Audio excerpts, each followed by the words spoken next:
नमस्कार बच्चों, आप सभी का स्वागत है आपके अपने चैनल हिंदी बोध पर। आज हम इस वीडियो में पढ़ेंगे क्लास 6 के सिलेबस में शामिल लेसन नंबर 9 टिकट एल्बम। इस पाठ के लेखक हैं सुंदरा रामस्वामी और ये तमिल भाषा में लिखा गया है। इसका हिंदी अनुवाद किया गया है। तो चलिए शुरू करते हैं हमारा ये पाठ। इस जो कहानी के मुख्य पात्र हैं राजप्पा और नागराजन, ये दोनों लड़के आप ही की उम्र के बच्चे हैं जो टिकट इकट्ठा करने का रुचि रखते हैं, इंटरेस्ट रखते हैं। अब राजप्पा एक एक टिकट इकट्ठी करता है और अपना एल्बम बनाया है उसने। नागराजन को उसके मामा टिकट एल्बम गिफ्ट करते हैं और सिंगापुर से उसको एल्बम भिजवाते हैं। अब इस कारण से इस कहानी में क्या होता है, दोनों लड़के कैसे विचार रखते हैं और क्या होता है, ये हम पढ़ेंगे। तो चलिए शुरू करते हैं। अब राजप्पा को कोई नहीं पूछता। आजकल सबके सब नागराजन को घेरे रहते हैं।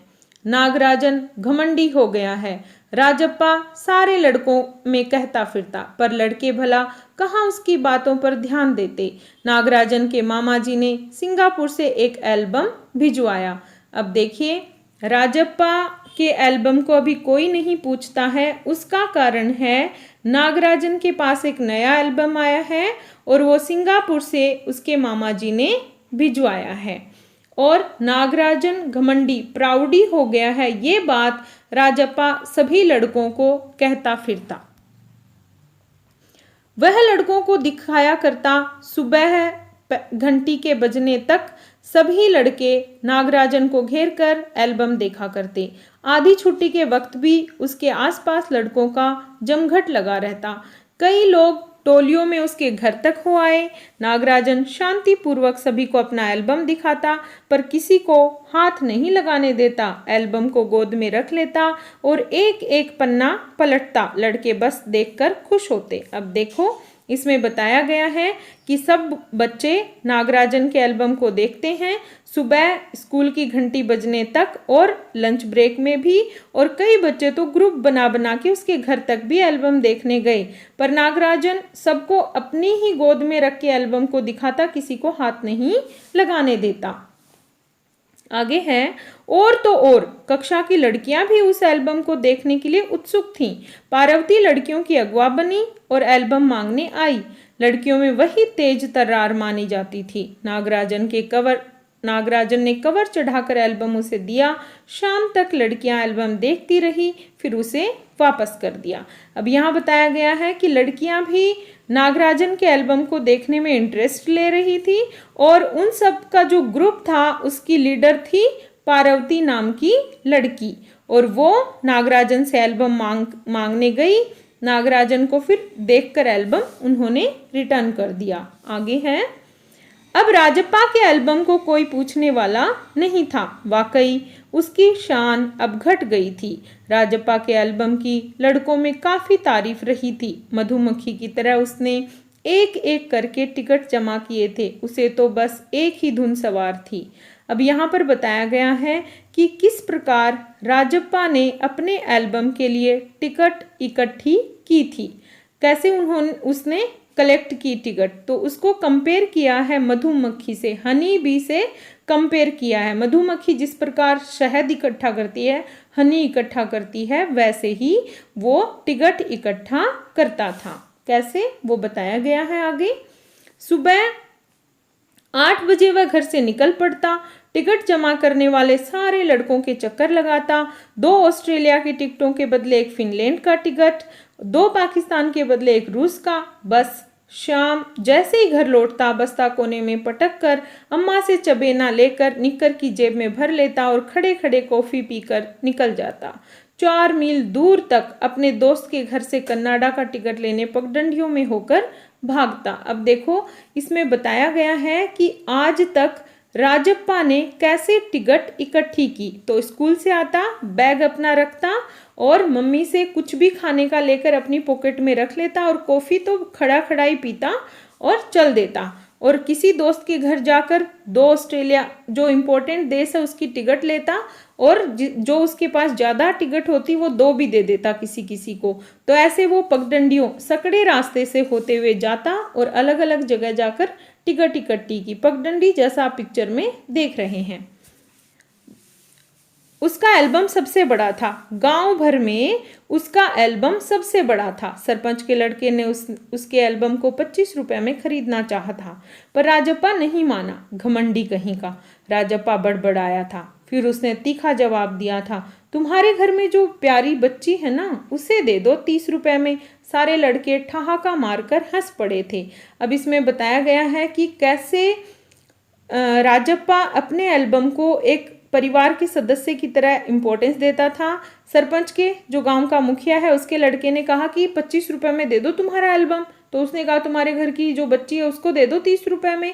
तो ऐसी बात सुनकर साथ के लड़के बच्चे हंस पड़े, पर अब कोई उसके एल्बम की बात तक नहीं करता। एक टाइम था कि उसी के एल्बम का वर्चस्व था, सभी लोग उसी के एल्बम को इम्पोर्टेंस देते थे, देखते थे। पर आज जब नागराजन का एल्बम आ गया है तो कोई उसके एल्बम को पूछता तक नहीं है।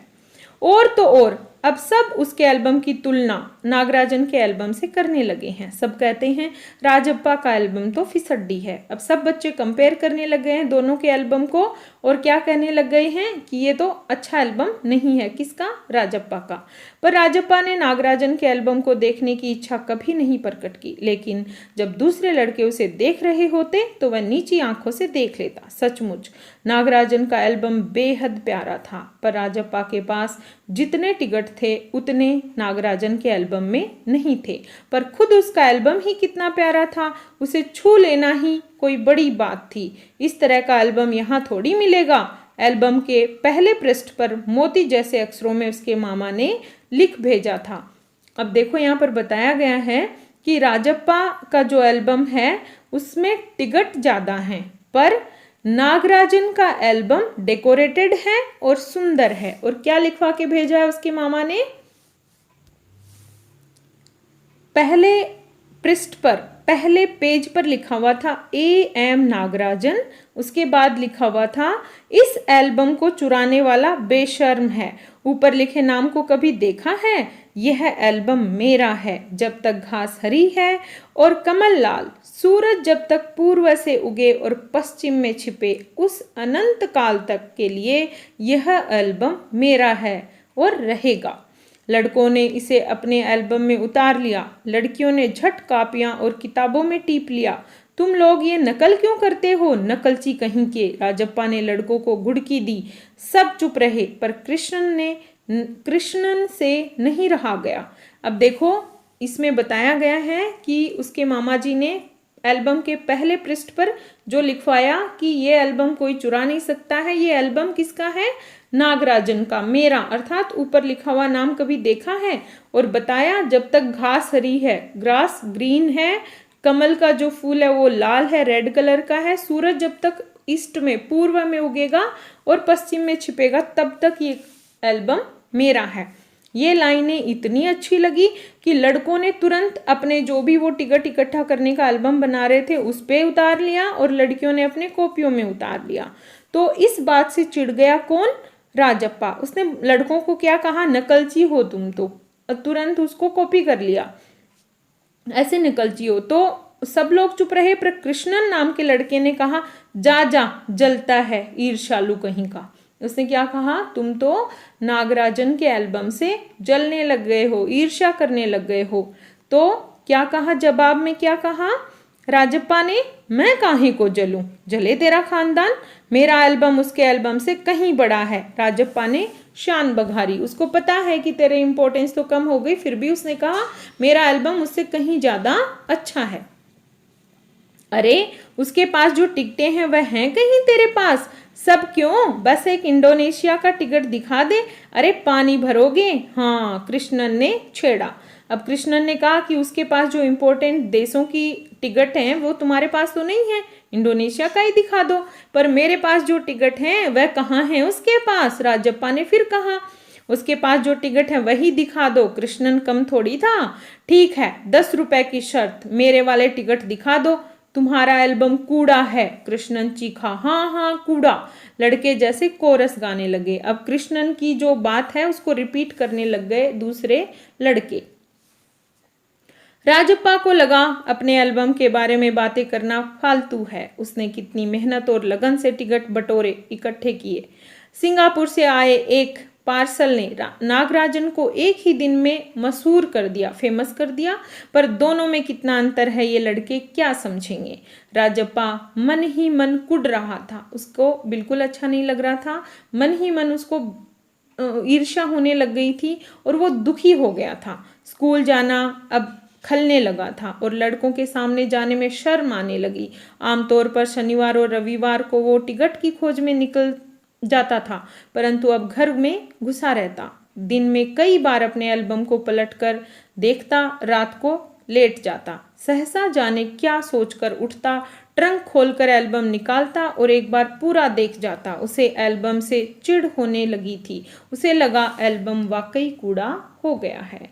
अब वो भी उन बच्चों की बातें वो अपने दिमाग में रिपीट करता और उसको अपना एल्बम अभी अच्छा नहीं लग रहा है और उसको लग रहा है कि एक ही दिन में फेमस हो गया है नागराजन और उसने इतनी मेहनत करके टिकट इकट्ठी की, आज उसकी कोई वैल्यू नहीं है।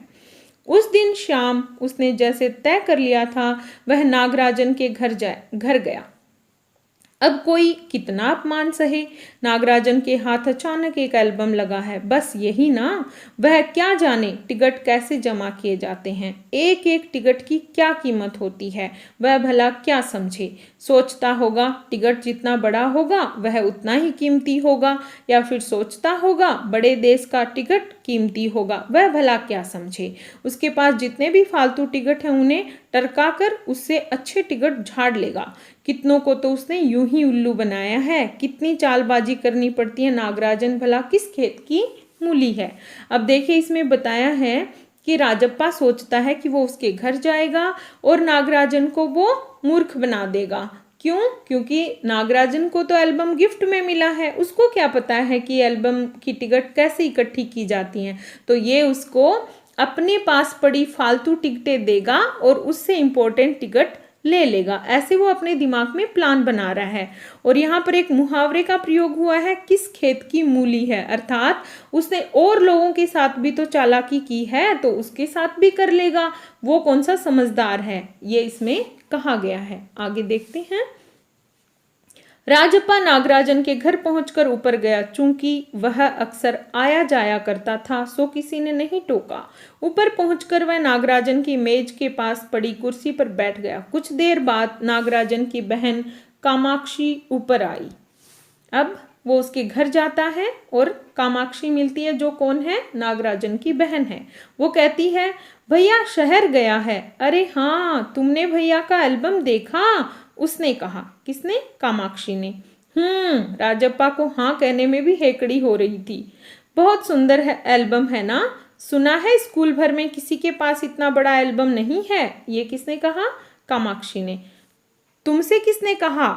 भैया ने। वह कुढ़ गया। बड़े से क्या मतलब हुआ, आकार में बड़ा हुआ तो एल्बम बड़ा हो गया। उसकी चिड़चिड़ाहट साफ थी। राजप्पा चिढ़ गया था और साफ दिख रहा था उसकी बातों से। कामाक्षी कुछ देर तक वहीं रही, फिर नीचे चली गई। राजप्पा मेज पर बिखरी किताबों को टटोलने लगा। टटोलना मतलब देखने लग गया। अचानक उसका हाथ दराज के ताले से टकरा गया। उसने ताले को खींचकर देखा, बंद था। क्यों न उसे खोलकर देख लिया जाए। मेज पर से उसने चाबी ढूंढ निकाली। की निकाल ली। सीढ़ियों के पास जाकर उसने एक बार झांक कर देखा, फिर जल्दी से दराज खोली। एल्बम ऊपर ही रखा हुआ था। पहला पृष्ठ खोला। पहला पेज जिसमें लिखा हुआ था वो वाक्य M.A.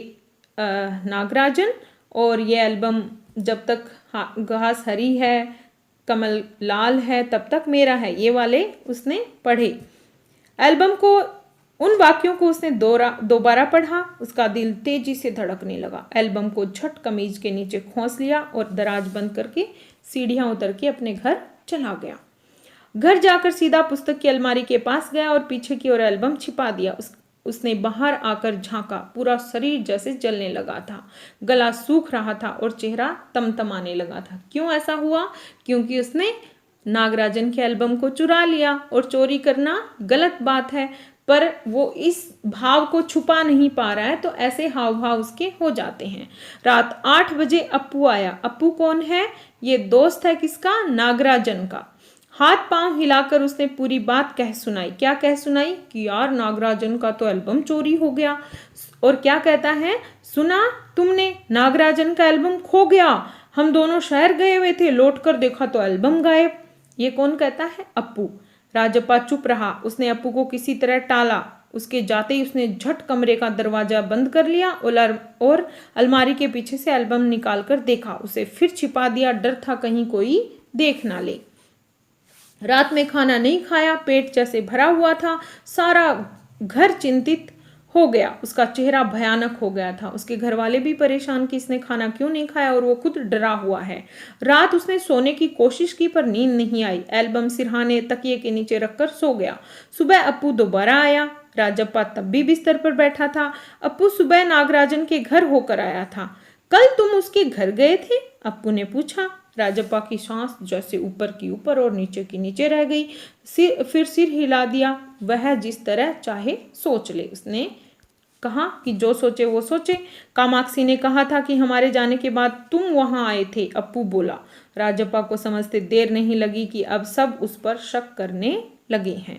कल रात से नागराजन लगातार रोए जा रहा है। उसके पापा शायद पुलिस को खबर कर दें, अप्पू ने फिर कहा। अप्पू ने कहा कि नागराजन रो रहा है, उसका खो गया है एल्बम, और उसके पापा शायद पुलिस को कंप्लेन कर देंगे। राजप्पा फिर भी चुप रहा। फिर अप्पू ने कहा, उसके पापा डीएसपी के दफ्तर में ही तो काम करते हैं, बस एक पलक झपक दें और पुलिस की फौज हाजिर। अप्पू जैसे आग में घी डाल रहा था। आग में घी डालना एक मुहावरा है जिसका मतलब है पहले से ही स्थिति खराब है, उसको और बिगाड़ना। ये तो भला हुआ कि अप्पू का भाई उसे ढूंढता हुआ आ गया और अप्पू चलता बना। राजप्पा के पापा दफ्तर चले गए थे। बाहर का किवाड़, गेट, दरवाजा बंद था। राजप्पा अभी तक बिस्तर पर बैठा हुआ था। आधा घंटा गुजर गया और वह उसी तरह बैठा रहा, क्योंकि वो टेंशन में है। भीतर सांकल लगी थी। दरवाजा खटकने की आवाज तेज हो गई। राजप्पा ने तकिए के नीचे से एल्बम उठाया और ऊपर भागा। अलमारी के पीछे छिपा दिया। नहीं, पुलिस ने अगर तलाशी ली तो पकड़ा जाएगा। एल्बम को कमीज के नीचे छिपा कर वह नीचे आ गया और बाहर का दरवाजा अब भी बज रहा था। कौन है? अरे दरवाजा क्यों नहीं खोलता? अम्मा भीतर से चिल्लाई। थोड़ी देर और हुई तो अम्मा खुद ही उठकर चली आएंगी। राजप्पा अपने घर के पीछे भागा। जल्दी से बाथरूम में घुसकर दरवाजा बंद कर लिया। अम्मा ने अंगीठी पर गर्म पानी की देगची चढ़ा रखी थी। अंगीठी जहां आग जलती है वहां पर उसने एल्बम को अंगीठी में डाल दिया, डर के मारे। राजप्पा क्या सोचता है, पुलिस आ गई होगी, तो उसने एक बार अलमारी के पीछे एल्बम छुपाया तो सोचा यहाँ भी ढूंढ लेगी, तो उसने उसको अंगीठी में डाल दिया। एल्बम जलने लगा। कितने प्यारे टिकट थे। राजप्पा की आंखों में आंसू आ गए। अब राजप्पा उसकी इम्पोर्टेंस जानता था, क्योंकि उसने भी तो टिकट इकट्ठी की हैं, तो उसको दुख तो हो रहा था कि एल्बम जल रहा है, पर वो अपनी चोरी को छिपाना चाहता था, इसलिए जलने दिया। तभी अम्मा की आवाज आई, जल्दी से आ तो नहाकर, नागराजन तुझे ढूंढता हुआ आया है। राजप्पा ने निकर उतार दी और गीला तौलिया लपेटकर बाहर आ गया। ऐसा दिखाना चाहता था कि वो नहा रहा है। कपड़े बदलकर वह ऊपर गया। नागराजन कुर्सी पर बैठा हुआ था। उसे देखते ही बोला, मेरा एल्बम खो गया है यार। उसका चेहरा उतरा हुआ था, काफी रोकर आया था शायद। तो नागराजन बेचारा दुखी था, रोकर आया क्योंकि उसका एल्बम खो गया। अब राजप्पा पूछता है, कहाँ रखा था तुमने? शायद दराज में, सैर से लौटा तो गायब। नागराजन की आंखों में आंसू आ गए। राजप्पा से चेहरा बचाकर उसने आंखें पोंछ ली। रो मत यार, राजप्पा ने उसे पुचकारा। वह फबक फबक कर रो दिया, बहुत तेजी से दुख प्रकट करते हुए रोया। राजप्पा झट नीचे उतर गया। 1 मिनट में वह ऊपर नागराजन के सामने था। उसके हाथ में अपना एल्बम था। किसका? राजप्पा का खुद का एल्बम था। लो, यह है मेरा एल्बम, अब इसे तुम रख लो। ऐसे क्यों देख रहे हो? मजाक नहीं कर रहा, सच कहता हूं, इसे अब तुम रख लो। अब क्या है? राजप्पा अपना एल्बम दे रहा है नागराजन को। क्यों? क्योंकि उसने गलती की है, उसके एल्बम को जला दिया। अब वो पश्चाताप कर रहा है और अपना एल्बम उसको दे रहा है। बहला रहे हो यार। नागराजन को जैसे यकीन नहीं आया। क्यों यकीन नहीं आया? क्यों बिलीव नहीं किया? क्योंकि राजप्पा तो इतना पसंद करता है अपने एल्बम को, वो देगा ही नहीं किसी को, पर अब दे रहा है तो बिलीव नहीं कर रहा नागराजन। नहीं यार, सचमुच तुमको दे रहा हूँ, रख लो। राजप्पा भला अपना एल्बम उसे दे दे, कैसा चमत्कार है। नागराजन को अब भी यकीन नहीं आ रहा था, पर राजप्पा अपनी बात को बार बार रिपीट कर रहा था कि तुम ही रख लो। ठीक है, इसे रख लेता हूँ, पर तुम क्या करोगे? मुझे नहीं चाहिए। क्यों? तुम्हें एक भी टिकट नहीं चाहिए? वो कहता है नहीं। तो कहा कि तुम इसके बिना कैसे रहोगे? रोता क्यों है यार? ले, इस एल्बम को तू ही रख ले, इतनी मेहनत की है तूने। नागराजन बोला। नहीं, तुम रख लो, लेकर चले जाओ यहाँ से। वह चीखा और फूट फूट कर रो दिया। राजप्पा भी रोने लग गया और अपना एल्बम उसको दे दिया। अब नागराजन की समझ में कुछ नहीं आया। वह एल्बम लेकर नीचे उतर आया। कमीज से, अपनी शर्ट से आंखें पोंछता हुआ राजप्पा भी नीचे उतर आया। दोनों साथ साथ दरवाजे तक आए। बहुत बहुत धन्यवाद, मैं घर चलूं। नागराजन सीढ़ियां उतरने लगा। सुनो राजू, राजप्पा ने पुकारा। नागराजन ने उसे पलट कर देखा। एल्बम दे दो, मैं आज रात जी भर कर इसे देखता हूँ, कल सुबह तुम ले जाना। ठीक है। नागराजन ने उसे एल्बम लौटा दी और चला गया। राजप्पा ऊपर आया, उसने दरवाजा बंद कर लिया और एल्बम को छाती से लगाकर फूट फूट कर रो दिया। तो यहाँ पर उसको पश्चाताप होता है कि क्यों उसने एल्बम वहाँ से उठाया और उसको जला दिया। दूसरी बात इस कहानी से हमें ये सीखने को मिलती है कि कभी भी आपको दूसरे की वस्तु या कोई भी जो आपके पास भी है और दूसरे के पास भी है, उससे कंपेयर नहीं करना चाहिए। आपकी भी अच्छी है और उसकी भी अच्छी है, ऐसे भाव हमें रखने चाहिए। ये था हमारा पाठ और वीडियो। अगर आपको अच्छा लगा है तो लाइक ज़रूर करें, चैनल पर नए हैं तो सब्सक्राइब करें। Thank you.